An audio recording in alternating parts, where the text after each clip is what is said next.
रोचनो रोचमान शोभनो शोभमान शतमानं भवति शतेन्द्रिय आयुष्येन्द्रिय ಮುಂದೆ ಬನ್ನಿ ಮಾಸಿ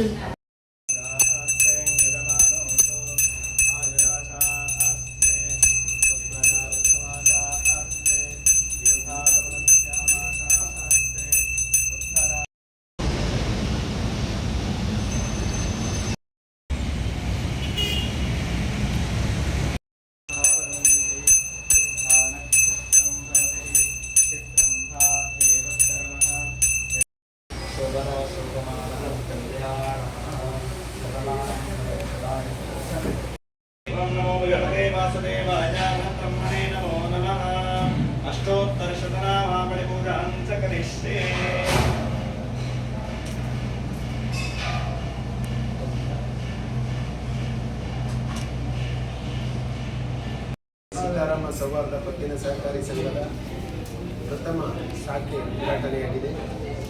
ಗ್ರಾಹಕರ ಹಾಗೂ ನಿರ್ದೇಶಕರ ಒಂದು ಸಹಕಾರದಿಂದ ತಮ್ಮ ಪ್ರಥಮ ಶಾಖೆ ಭಟ್ಕಳ ನಗರದಲ್ಲಿ ಉದ್ಘಾಟನೆಯಾಗಿದ್ದು ಎಲ್ಲ ಗ್ರಾಹಕ ಬಂಧುಗಳಿಗೆ ನಾನು ಈ ಮೂಲಕ ಅಭಿನಂದನೆಯನ್ನು ಸಲ್ಲಿಸಲಿಕ್ಕೆ ಯಾಕೆಂದರೆ ಒಂದು ಸಂಸ್ಥೆ ತನ್ನ ಶಾಖೆಯನ್ನು ಉದ್ಘಾಟನೆ ಮಾಡುವಾಗ ಅದರ ಒಂದು ಉನ್ನತೀಕರಣ ಇದ್ದರೆ ಮಾತ್ರ ಸಾಧ್ಯ. ಅಂತಹ ಉನ್ನತೀಕರಣವನ್ನು ಸಾಧಿಸಿ ಸರ್ಕಾರದ ಅನುಮತಿಯೊಂದಿಗೆ ಸೌಹಾರ್ದ ಪತ್ತಿನ ಸಹಕಾರಿ ಸಂಘದ ಸಂಯುಕ್ತ ಸಹಕಾರ ಸಂಘದ ಒಂದು ಅನುಮತಿಯ ಮೇರೆಗೆ ಇವತ್ತು ಈ ಉದ್ಘಾಟನೆಯಾಗಿದೆ. ಎಲ್ಲ ಗ್ರಾಹಕ ಬಂಧುಗಳು ತಮ್ಮ ಈ ಶಾಖೆಯ ಉಪಯೋಗವನ್ನು ಪಡೆದುಕೊಂಡು ತಮ್ಮ ಠೇವಣಿದಾರರಾಗಿರ್ಬೋದು, ಸಾಲಗಾರರಾಗಿರ್ಬೋದು ಅಥವಾ ಯಾವುದೇ ಸದಸ್ಯರಾಗಿರ್ಬೋದು ಇದರ ಅನುಕೂಲವನ್ನು ಪಡೆದುಕೊಳ್ಳಬೇಕೆಂದು ತಮ್ಮಲ್ಲಿ ವಿನಂತಿ ಮಾಡುತ್ತೇನೆ.